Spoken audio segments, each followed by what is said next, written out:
Yeah, let me start. Okay. One thing I teach my team to do is not dive. Maybe I should start teaching them that. The way this has gone here, the way it goes on, maybe I should start teaching them how to dive. Whew. You guys better stop diving or Torts is gonna fold your franchise. He is clearly talking about you guys. There's no way none of those were dives. But you think we were diving? Olympic gold, brother. You are so full of it. Pasternak could give Michael Phelps a run for his money. Well, Phelps is a swimmer, not a diver, so... Oh, please, you name an Olympic diver. Oh, you mean Dmitry Ivanovich Satin? You expect me to believe you knew that? I looked it up before you walked in here. See? Cheating, just like your team of divers. Wait. What if neither of us were diving? There is no way you're sitting on 6 power plays saying that. No. I mean, what if the thing that we always complain about is actually the problem? The thing we always... The refs. Yeah, we don't gotta be mad at each other. We can just be mad at the refs. There is a problem with that, though. What's that? I'd rather blame you. Well, I gotta respect that. Go f*** yourself. Low quality fans of a high quality Bruins team that is a dub. 4 in a row. 4 in a row. 1, 2, 3, 4 in a row. Bad teams? Fine. Whatever. But 4 in a row. That's 4 games in a row against real NHL hockey teams. Look, man, if we were losing these games, you'd be real upset about it. Let me just have this right now. I bet you feel silly, too. I bet you, yeah, I'm talking to you, you feel silly because you haven't liked, commented, or subscribed. Nailed it. Discord. Huh? Discord down below. High quality inspectors down below. I don't know. No, you feel silly. Not for any of those reasons. Because if you're not doing any of those things, that's fine. You're a real human being. You have decisions to make. You have choices to make. It's fine. You do whatever you want to do. But you feel silly because going into the third period with a 2-goal deficit, you sat there and went, I don't think they can do it. This Bruins team, I don't think they can do it. And although there is a mountain of evidence that would support you, I believed. I always believe. But what's fun about this is I put out a post on social media, the World Wide Web, that said I believed. So I can prove that I believed. Can you prove that you believed? Some of you probably can. But I bet you feel silly if you didn't. Bet you feel silly. And that's okay. We all have to feel silly sometimes. The Philadelphia Flyers. Not a great team. Not a great team. We've played them twice this year. So far, we have been shut out by them in late October, which was devastating, and then shut them out 4 days later in early November, which was less devastating. In fact, it was kind of positive. They've won 6 of their last 10. 6-3-1. And they're beating every bad team and losing to every good team. Unless you still count the Rangers as a good team. Then they have 1 win over a good team in their last 10. They needed overtime in 4 of those wins, but I'm not trying to drag them down. I'm just saying they're a lot like the Bruins. They are. They are beating the bad teams. They're losing to the good teams. And then they've got these weird mushy games where it's bad team versus bad team or like so-so team that there's this weird, we don't know who's going to win those, right? They're not quite like a bad team, but they're also not a good team. Much like the Bruins right now, we think. We're not sure. I mean, we're about to go on a 5-game road trip and face some real teams. If they come out of that road trip with 3 wins, the Bruins might not be terrible. They might not be terrible. Now, if we come home from that road trip and we have 1 win, they might just be a bad team that's better than the bad teams. The point I'm trying to make is that good teams beat bad teams and compete and beat occasionally the good teams and occasionally lose to the good teams. Whereas us, it's just far more black and white. We beat the bad teams, we lose to the good teams. We're hoping that that changes. The Flyers, their power play is butt cheeks. They rank 25th on the power play, which is still better than ours. Their penalty kill's fine, ranked at 11th, which was higher. It was a top 10 penalty the last 2 times we faced them, but they've recently been getting pumped on that. We would help them fix that. Their goals for is on the bad side of average, ranking 20th, and their goals allowed per game is real bad at 27th. A lot of that comes from pretty pretty not great goaltending. But Erson's been fine with a .902 save percentage, but he's injured. Fedotov's been bad, posting an .877 save percentage, but he's really big. That really is. Every time you see this guy play, they talk about the size of him, just the meat on this guy, just the absolute girth of the man. But pucks keep getting past him. So, what's the conversation really about? So we're actually going to say a save. We're going to save. We are going to get saved by Kolosov, who has an .882 save percentage across 8 games played and should not currently be playing in the NHL because he's the third goaltender on a bad team. That's just how the dice roll. For the Bruins, we are still 32nd on the power play. We rank 17th on the penalty kill. That's going up. It probably got worse in this game, but still, it's nice to see improvement there. 28th in goals for, which technically got better in this one, and 14th in goals allowed per game, which won't change because we allow exactly 3 goals per game. Exactly. That's what we allowed in this game, if you're doing the math. Our lines are going to get changed, and we're going to take a second to depreciate this. Not appreciate, depreciate.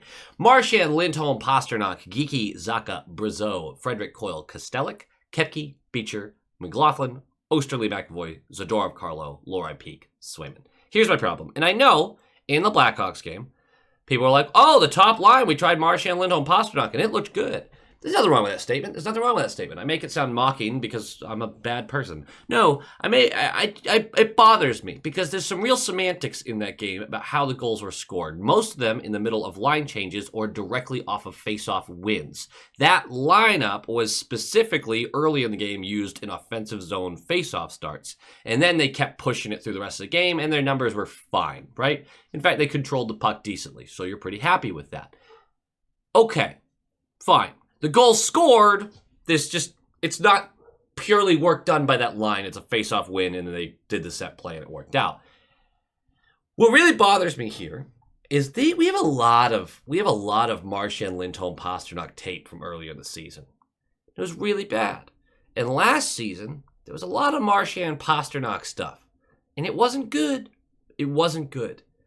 I don't think those two, at the current stages of their careers, are a good mix on a line.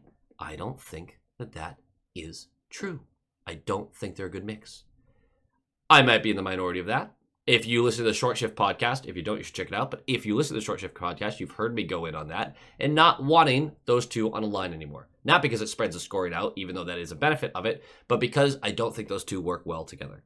And seeing them placed on the lineup together for this game kind of made me think that Sacco wasn't paying attention early in the season, which it would actually help explain a lot. Also, Geeky, Zaka, Brazeau, who's driving that line? That's just a rudderless line. You don't even have a row in that boat. Hampus is still week to week. Swayman's getting your start, as I already mentioned. And really, Swayman, we're going to start needing some games here. Some games. Do I think every goal against Swayman is fair? No. Do I think his numbers should be starting to really improve, which they have improved a little bit? Yeah, but remember, we're not comparing him to be an average NHL goaltender. We're comparing him to an $8 million goaltender. And we're getting to that point where he's going to have to start stealing some games.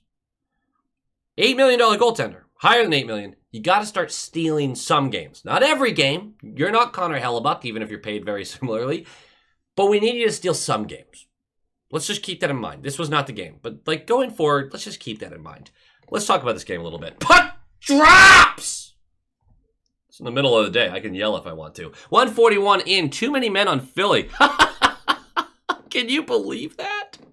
Stupid. How could you ever? That's a good power play. It was honestly a good power play, but we just couldn't get one to go. A lot of puck movement. Puck got to the net a couple times. You'll take that. If you sit there and you get those kind of chances over and over again, something's got to go in. If you watch the game, you know why that's funny. 7:13 in. Kostelik's going to go for tripping. We're going to go penalty kill. 10 seconds into this penalty kill. The Flyers win the faceoff. Get the puck to the high slot. Shot blocked by Lindholm. Zadorov has Couturier on his hip in front of Swayman. They both go for the puck. Now, of course, Couturier is faster than Zadorov. So he does get there first. But Couturier is intelligent enough, a brilliant hockey mind. He goes, holy shit, I have this piece of wood in my hands and I'm allowed to hit the puck with it. So he reaches out and smacks the puck over to Michkov. Michkov buries this before Swayman really gets everything together here. It's a goal. What bothers me is Zadorov, well, he doesn't know why he's carrying this thing, right? It's just kind of up on his side. It's right on his hip line. He's, all right. It's kind of like a little, doesn't even reach for it. What really bothers me about this play is, would it have prevented the play? Maybe, maybe not. But Zadorov, why is your stick at your waist and not reaching for that puck to push it away from the threat? Why aren't we doing that? You're big. You have size. I'll use girth for the second time this video. That has nothing to do with length, though. But you do have length. I gotta stop saying it like that. This is getting really gross. Just use it, dude. Use the length. Go deep. All right, 7:42 in. York is going to go for slashing on Beecher. We're going to the power play. Look, I know a lot of these calls were soft or dives or whatever. I'm not getting into any of it. There was bad stuff all over the place. I'm not getting into it. If you're like, hey, Michkov dove. Absolutely. Hey, Lori got tripped by a phantom trip. Absolutely. I'm just not doing it. I guess that's me doing it. We're going to the power play. Unbelievable pass by Pasta to get the puck from behind the net to Zacha, who is basically at the top of the blue paint, the crease, and he still manages to hit it wide. Remember when I said the whole thing about, like, well, if you keep getting chances like this, power play has to sink one. Not if you can't hit the net. We'll move on. Also, on this same power play, a great feed to get the puck to Coyle at the net front, all alone, and he deflects it high and wide. I mean, we had 2 chances within 4 feet of the net, and neither one even counted as a shot. That is par for the course. So no dice on the power play. 1:36 left. This is where people start to really get upset. Flyers dump the puck in. Osterley gets there first with space and time from behind our net. And he decides to do a hard backhand up the left wall. Now look, I don't love this play due to the time and space that he had. But if he saw something that he thought made sense to him and he just was trying to get the puck up and out, fine. This is still a reasonable play for a defenseman to make. I don't love it, but it's not one where I go, you big, dumb, idiot boy, what are you doing? What I am going to point out, and something that I think is going to cost McLaughlin his position in his next game, McLaughlin's coasting back down the left wall with Sanheim. That puck gets cleared around. Sanheim gets there first and lays a perfect pass, diagonal, backdoor. Beecher never picks up Michkov, who skates right around him to get to this position, backdoor tap in. Nothing Swayman can do about that. It's 2-0. There is no reason Sanheim should be unbothered for this pass. None at all. And when you're a 4th line guy, fringe 4th liner, 13th forward guy, and that's a play you make, I don't care what the game looked like. That's a play you make, and you don't make any huge play later in the game to keep your spot, I would be surprised if McLaughlin's in the lineup next game. Just based off that one play. Is that fair? Probably not. But if you're going to bring in 13th forwards to be your 12th forward, the conversation has to be, I want effort and details all game. You slip up, you're not on the roster. That is actually kind of fair. You are struggling to stay in the league, man. You need to empty the bucket every shift. You're getting 10 minutes a night at best. Like, get on your horse. Really upset at that. And I'm not a McLaughlin hater by any means, but I mean, if you're struggling to stay in the lineup, weird play. Second period starts, 3:32 in. York for tripping. We're going to the power play. And midway through the power play, Marchand, for wide open from the left circle, shoots it right into Kolosov's chest.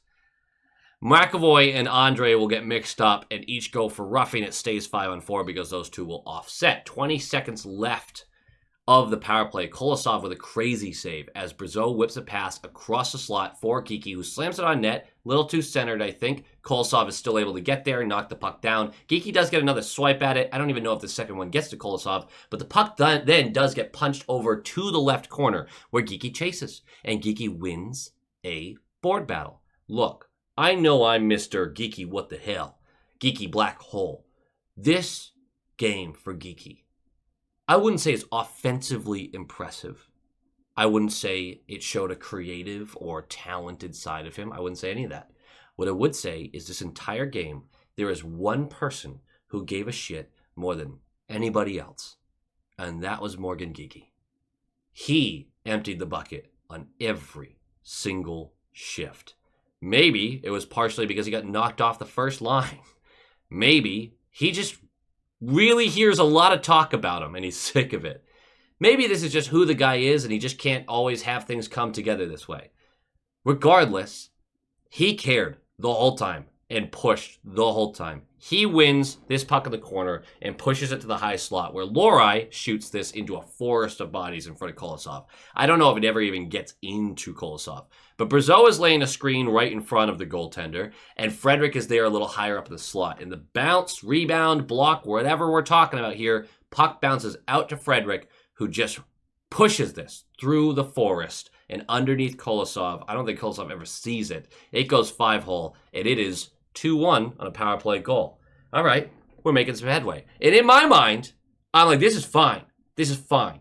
The details are going to come back. We haven't had great details in this game. The backdoor tap in, the Zadorov failed defensive play. Like, the details haven't been great. But if the details get better and we hold them at 2, we can get another one. We can. This goaltending is not great. We can get another one. And that was a power play goal for what it's worth. Our power play had like 7 chances, though. I mean, 7 power play opportunities. Actually, how many was it? Let's just see here.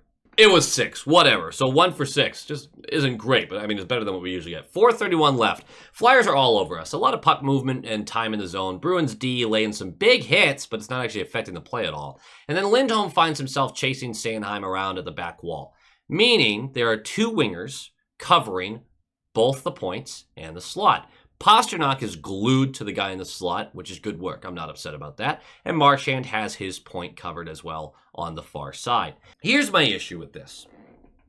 Sanheim is behind the goal line. So he's behind the net, behind that red line, next to the back wall. And Elias Lindholm is playing some sort of QB spy thing here, right? He came over to the left corner to help, which gets him pretty far away from the rest of the action. But then as Sanheim's skating along that goal line against the back wall, Lindholm's skating with him, but he's staying there. He's just kind of like watching him. Prevent defense. Meanwhile, Zadorov is covering the wraparound chance on Swayman's glove side. I think it's Carlo on the other side, who is preventing the same thing. The structure is there, except for Elias Lindholm, who's like playing this weird prevent. If you were on top of Sanheim, pressuring, right? If you were against him, pressuring, making life difficult, this makes sense. But when you're just, a few feet from him, playing this prevent, well, somebody's wide open, and he can pass to him. He doesn't have to pass through you. He can find an angle to pass to him, which is exactly what happens. Sanheim comes across from behind the net, whips it up the right side to York, who gets to walk into the high slot, slam this on net. He beats Swayman glove side. Swayman complains because Couturier looks to get his stick right in his chest as the puck's passing by him. Maybe they would have called this back. I think this is a good no challenge. Because, to me, it looks like that puck is beating him regardless. It doesn't look like his arm goes lower based on the contact. Doesn't look to me like that really affected his ability to make this save. And this is one of those ones that you really wish Swayman had. Is that totally fair? Maybe that stick affected him more than I thought. I don't know. But I don't love Lindholm's play here. I don't love how far he chased that play. And I don't love that he just stayed in it rather than backing off a little bit, letting Zadorov play his role at that side of the net, and backing off to make sure he could at least pressure that shooter a little bit. Elias Lindholm, the thing that's bothering me right now is we're not getting either side of what we would hope from him. Defensively or offensively, it hasn't been good. 3:29 left. McAvoy goes for roughing. Michkov is going to take a whack, and he fell to his knees. McAvoy comes over to him to give him another shove because he thinks that was basically a dive, where Michkov eats the ice again. Double minor, but Tippett will also get 2 for coming in to defend Michkov, so it's a 2-minute penalty kill, which we do kill. Third period, 3:14 in. Bruins have been sleeping to start, and I got real concerned. I know we're doing a lot of these intense conversations in this video, and the video's probably going kind of long, but through the first 3 minutes, I was afraid the Bruins were leaking back into their, all right, we give up. I really was. It was that bad. No one could do a tape-to-tape pass. No one could possess the puck. They kept just giving it back to the opponent. It was really, really bad. And it forced Swayman to make a couple big saves, which he did. 5:17 in, this game got real frustrating, real quick. Poor details, bad passing, poor puck control. First 5 minutes, just brutal. But here comes Kostelic into the zone. He gets the puck poked away from him at the high slot. Coyle is right there to help collect. He protects into the right circle, tries to force it across the slot. It does get batted away, but here comes Frederic, like a train, just coming through, slams this puck as soon as it hits the ice, blocker side, and it is 3-2. And we still got like 14 minutes left of the game. Believe.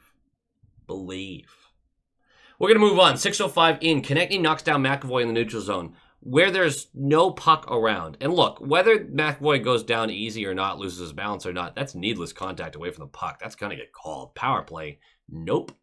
On that power play. 9:27 left. Lohrei, tripped by Hathaway. It was a ghost trip, I understand. No dice on that one either. 5:22 left. Brazeau picks up a long rebound off a Swayman save on the right wall. And you feel frustrated. The Flyers are back in your zone. They're buzzing a little bit again. And you've had 2 power play chances that nothing came from them. And you're like, we're not actually going to lose this game like this, right? But in your head, you're still kind of like, man, it's been really hard to score. When it was 2-1, I felt real confident. 3-1 was tough. It's 3-2. I don't know, but time's running out. Well, when Brazeau picks this puck up, a shift change is happening. Brazeau whips it up the ice just to clear it. I don't think he intended this to go to Marchand, but Marchand's behind the defense. He chases down that puck in the offensive zone along the right wall. He's going to skate right to Kolosov, and he gives him a little backhand, forehand, 5-hole, and it's 3-3. Captain Clutch comes through, and not only that, but with 1:58 left of the game, Pasta is tripped by Couturier. We're going to the power play, a power play chance to win the game in regulation. I believed. Didn't believe hard enough. We're going to go to overtime. Overtime's a little bit of back and forth. I never truly break down overtime because it's just chaotic. It's 3-on-3. There's not a lot of real structure to it. I do love how often the Bruins are now using these live picks where they'll have the puck, they'll drop for the next guy circling, but they will lay a pick to the next guy. I enjoy that. Either way, the puck's going to get to the right side where Zacha is battling with another player, and he's going to end up kicking it out to his left. And it looks like the Flyers are going to be able to collect that and keep it moving, but Pasta is right there, stick lift, strips the puck away. He's going to circle behind the net, and both those Flyers players are going to head to Pasta. And so he's going to say, thank you very much. Passes it across the slot, past these 2 players, where Zacha got off the wall and said, hey, it's overtime. You got to remember, I'm not king of ping in overtime. I'm just a normal hockey player, thank Jesus. And he's going to bury this on the wide open side of the net. Kolosov almost got there, too. He roofed this thing. It was a good shot. And it's 4-3, overtime dub, 4 in a row. Let's talk about some game notes. We need this version of Freddie. Freddie buried 2 goals. You cannot get away from how impressive that is at the NHL level in a hockey game. Like, that's awesome. I still think that's not, his overall game isn't where it needs to be. But if this guy could get a little bit of touchback and be that guy who's going into those heavy areas and winning pucks and burying them or even just retrieving possession of them, we need that back. Frederic's been mostly a ghost this year. We need him back. So, really positive sign from him. Hopefully something for him to build on. Swayman, on the other hand, wasn't great in this game. Wasn't perfect. He wasn't great. He wasn't perfect. But he did.